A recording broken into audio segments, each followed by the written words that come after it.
राहुल और उसके दोस्त एक छोटे से कस्बे में रहते थे, जहां एक पुरानी बेकरी खंडहर में तब्दील हो चुकी थी। यह बेकरी कभी बहुत मशहूर थी, लेकिन एक हादसे के बाद इसे बंद कर दिया गया था। बेकरी के मालिक मिस्टर वर्मा एक दिन रहस्यमयी तरीके से गायब हो गए और उसके बाद से ही उस बेकरी में कोई नहीं जाता था। लोग कहते थे कि रात होते ही वहां से अजीब अजीब आवाजें आती हैं। राहुल को हमेशा से ऐसी कहानियों पर शक रहा था। वह डर जैसी किसी भी चीज में यकीन नहीं करता था।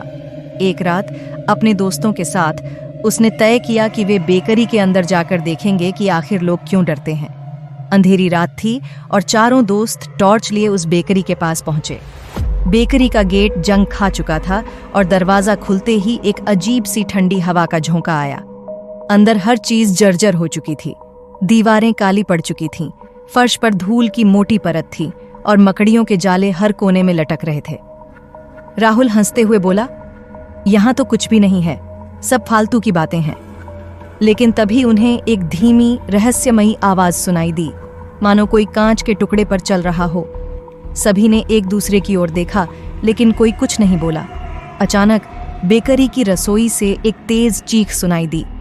राहुल और उसके दोस्त कांप उठे, लेकिन राहुल अब भी हिम्मत करके आगे बढ़ा। चलो देखते हैं, उसने कहा। रसोई में जाते ही उन्होंने देखा कि वहां के बर्तन खुद ब खुद हिल रहे थे। ओवन का दरवाजा धीरे धीरे खुल रहा था और अंदर से एक अजीब सी बदबू आ रही थी। टॉर्च की रोशनी जैसे ही ओवन के अंदर गई, उनके सामने कुछ ऐसा दिखा जिसने उनके होश उड़ा दिए। वहां मिस्टर वर्मा की सूखी और बुरी तरह से झुलसी हुई लाश पड़ी थी। उसकी आंखें चौड़ी खुली हुई थीं, मानो वो मरते वक्त किसी गहरे खौफ से गुजरा हो। उससे भी ज्यादा डरावना था कि उसकी लाश अचानक हिलने लगी। उसकी ठंडी कंकाल जैसी उंगलियां हिलने लगीं और उसकी आंखें सीधे राहुल की ओर घूरने लगीं। राहुल और उसके दोस्त चीखते हुए बाहर भागे, लेकिन जैसे ही वे दरवाजे के पास पहुंचे, दरवाजा जोर से बंद हो गया।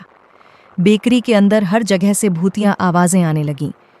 तुम्हें यहां नहीं आना चाहिए था, एक धीमी डरावनी आवाज गूंज उठी।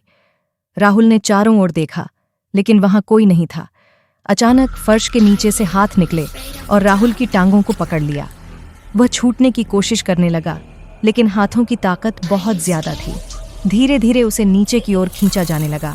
उसके दोस्त चीखते चिल्लाते हुए भागने की कोशिश कर रहे थे, लेकिन दरवाजा जैसे किसी अदृश्य शक्ति ने बंद कर दिया था। और तभी एक आखिरी भयानक चीख के साथ राहुल बेकरी की गहराइयों में समा गया। उसके दोस्त बाहर निकलने में सफल हुए, लेकिन उन्होंने कभी किसी को इस घटना के बारे में नहीं बताया।